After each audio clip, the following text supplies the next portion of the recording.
2007, we had pipelines that were coming through this part of the territory here. This is in Canada, and we have what we call treaty people in Canada. There's a number of treaties, 1 to 11. We basically gave away all of the prairie provinces, and so when these pipelines were going through, there's a lot of concern about these pipelines, and a lot of them, there's a few of them that have blown up in our area. Different pipelines, gas pipelines, and the major oil pipelines that have leaked into the groundwater. So these treaty Indians have tried to take Canada to court, and they lose every battle, every court case they lose. And so the younger generation started asking questions. Well, what's in these treaties? Why aren't these treaties helping us? They're supposed to be, treaties supposed to be based on peace, friendship, and equality, right? Well, unfortunately, the treaties that they signed with Canada were written in a foreign language, and they didn't know what they were signing. They agreed to share the resources, and what they found out was that what they signed was more or less a surrender agreement. So that's why they lose a lot of their cases. So what the pipelines didn't want was the Dakota people to take them to court. The reason being is that Dakota people don't have a treaty with Canada. We've never signed any surrender agreement on this side of the border either with the United States. The 1868 Fort Laramie Treaty was actually a treaty where the United States sued for peace. And it's the only time that the United States government has ever surrendered. So that's a bit of our, a little bit of history that's happening right now. So the pipeline told our leaders, our Dakota leaders, and we're broken up into nine reserves that have never signed treaty with Canada. There are other Dakota and Dakota reserves that have signed adhesions to treaties over the years, but the Dakota people have never signed any treaties with Canada. So what they did was they said, we're going to go on your behalf. Some of our oil executives are, friends with some of the ministers and the prime minister, and we'll come to an agreement with you. And so in that agreement, it says that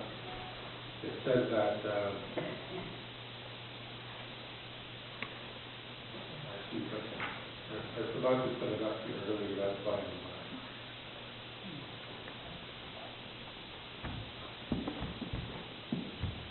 In that agreement, it says that the Dakota people don't have any rights, title, and privilege. But in saying so,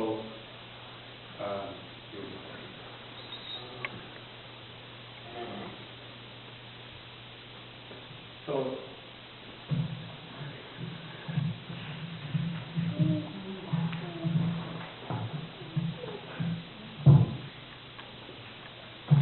it says here that Canada's position that the Dakota First Nations do not have original rights in Canada, nor do the historical facts give rise to the treaty either, and therefore the only remedy I can recommend to the minister to address the objective list of Dakota proposal dated October 17, 2007 to make a financial officer to the First Nation.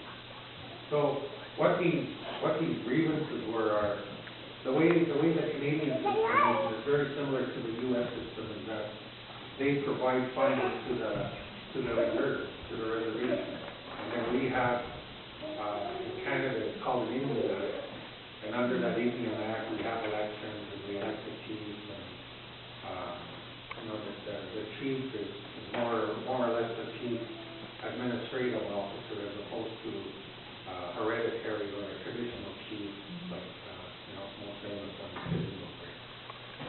So this is what they offered. And this was initially supposed to have been just a straight economic development officer. You wanted some money so that we could start economic development. Dakota people do not like being dependent on anybody. And we've never been dependent on the government, but we were forced into it over the years, and I'll get into that a little later.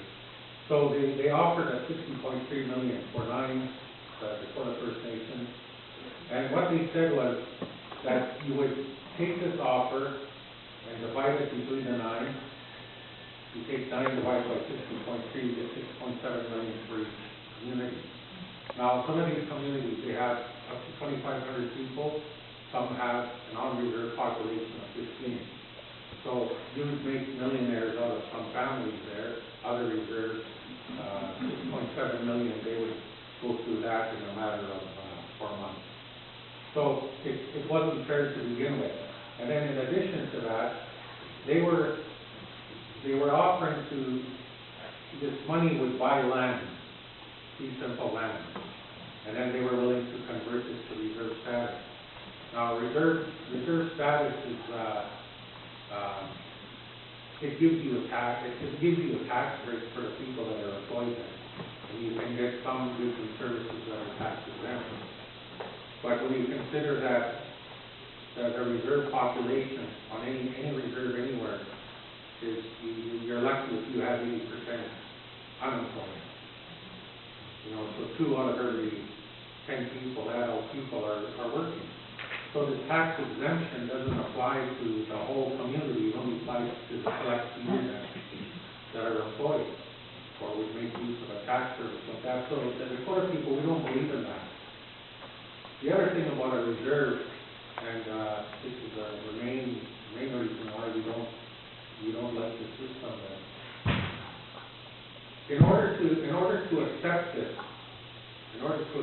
agreement, in order for us to get any kind of financial settlement with Canada, Canada will require contracts or release from each clause of the First Nation entering into a settlement agreement releasing Canada from any future claims by the First Nations for Aboriginal treaty rights identified in Section 35 of the Constitution Act. So, initially, they're saying that Canada's position is Dakota First do not have Aboriginal rights. We don't have any rights at all. But here's some money. But if you want this money, you're going to have to surrender your right to title to service that you never had in the first place, right? Well, this was unanimously rejected. So then, the Dakota community decided they were going to take Canada to court. And this was filed July 22nd of 2009, a year and a half later. Now, nine of the Dakota communities rejected that initial offer unanimously, right across the board. I was there at that meeting. I'll use the word chief, but the chief that I work with now, he runs his community, his Dakota people, the way it's been run from his dad. His dad passed on his leadership to him, and his grandfather before him, and his dad before him, and his dad before him, and his dad before him for the last 1,000 years. We still run that same form of government that Dakota people had on day one. I heard a gentleman here talking about the Six Nations Confederacy, each one of the oldest democracies, while we have that. Now with our community, this and again I'm using the word chief or leader, he was forgotten about all these years.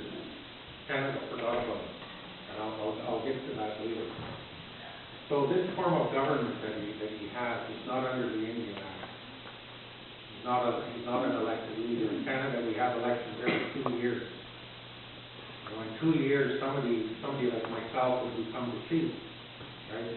And in those 2 years, I'm supposed to learn everything about the workings of the government, right? And then by the time I actually learn anything, there's an election, and I'm done. A new guy comes in, same thing, 2 years, every 2 years you go through. So Canada's got a good system set up here. So in a year and a half since 2007, this July of 2, you can see up there, the government and council, Sioux Valley Dakota Nation, Chinook Dakota Nation, and Dakota Plains. Dakota Plains is where I'm working with. I used to live in Two Valley's the biggest one, Dakota Plains is the smallest. 6.7 million for Dakota Plains, actually, his family, they all be millionaires. And he was the first one that rejected it because it wasn't fair to everybody. And that, in essence, is what the Dakota people are about. So, there was only three of the communities left. And so, we took Canada's support July 22nd, we received this November 30th of that same year. Now, in court, you're allowed 30 days to respond, right? So they asked for an extension for 45 days instead of putting them into September. We didn't get this till the end of December. Now, Canada, right from day one, stated that Dakota people are refugees in Canada. I am a refugee. My uncle is a refugee. And I is. So, Canada's statement of defense, and I won't go through it point by point, but they made a concession. They acknowledged that we had a treaty with the British, but they used it in the past tense, had. They say that this treaty was expired after the War of 1812, because our treaty with the British was a military, trade, and economic alliance, and it was also based on equality. What we had, they had. What they had, we had. We used the English alphabet, and we used to communicate with each other to write in Dakota. And I'll talk a little bit more about that later. But, so, they say we had a treaty, but it was only specifically for military political purposes, before the cessation of hostilities between the United States and the United Kingdom. So after 1814, there was no more treaty. And then they go on to say that the Royal Proclamation of 1763 did not bind the British Crown or the Crown rights of Canada to enter any treaty with the Clinton. So this Royal Proclamation of 1763 was an outline of how they were supposed to proceed and how they were supposed to deal with the native tribes in making treaties and operating with them. So that didn't apply to us, Canada. And then it goes further on, and it says that the plaintiffs, us, were habitually resident in the United States of America and territory of Minnesota, later the Dakota Territory, 1862, 1865. And we migrated into across the 49 parallel. And it also says that they deny any allegations in paragraph, deny treaty or fiduciary trust that contractual moral duty owed by the government of Canada, and it goes on to say that denies any existence of any Aboriginal title rights, entitlements, legal interest.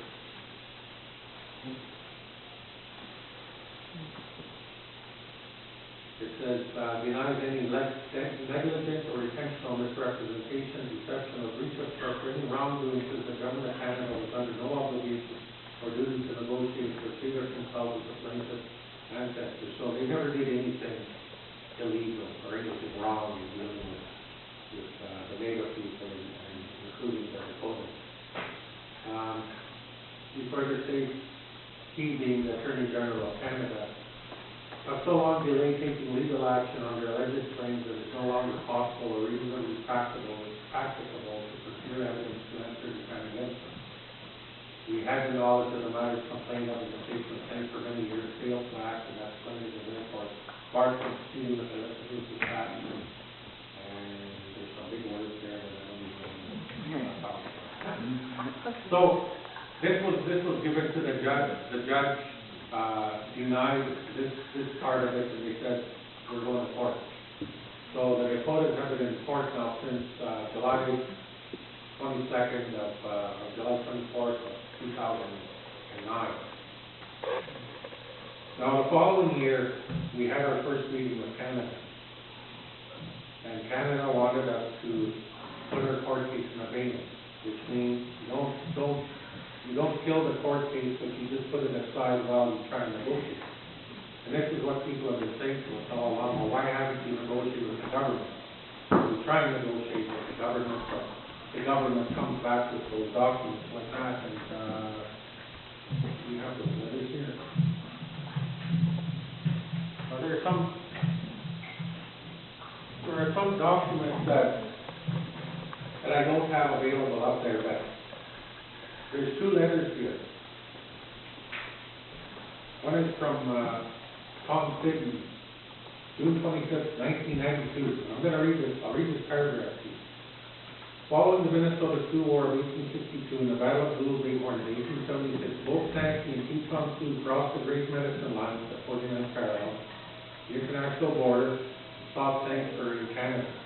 It is clear from the historical record that this relocation was to escape the retribution of the United States government. The Dakota arriving in Canada did not claim Aboriginal title. Instead, they put great emphasis on the right to be treated fairly as refugees, on the basis of their service to the British Crown during the Revolutionary War of 1812. In support of this, the Dakota displayed medals and King George III, which their answers had received from a grateful sovereign. This letter is dated June 25th, 1992, and it's from the Minister of Indian Affairs, Tom Sidney. I have a letter here dated January 24th, 1996, and I'll just read a portion of this paragraph. Following the Minnesota Sioux War of 1862 and the Battle of the Little Bighorn, both the Sankey and Teton Sioux crossed the Great Medicine Line, so it's the same paragraph, right? This one is dated January 24th, 1996, and it's from the Minister of Indian Affairs, Ron Irwin. So, this is the kind of treatment that we get from the Canadian government. You know, what happened here was the Minister of Indian Affairs comes and he gets elected to a cabinet position. He becomes the Minister of Indian Affairs, and then he goes back to his office, and there's a question there: what do we do with the Dakotas? So what does he do? Does he go and do his own research to find out what the problem is with the Dakotas? No, he goes to his staff. The staff goes to the filing cabinet, pull out the last letter they written on behalf to the Dakota people.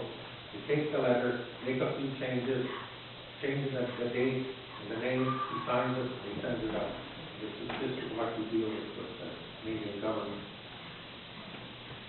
So, when we were going to take Canada to court,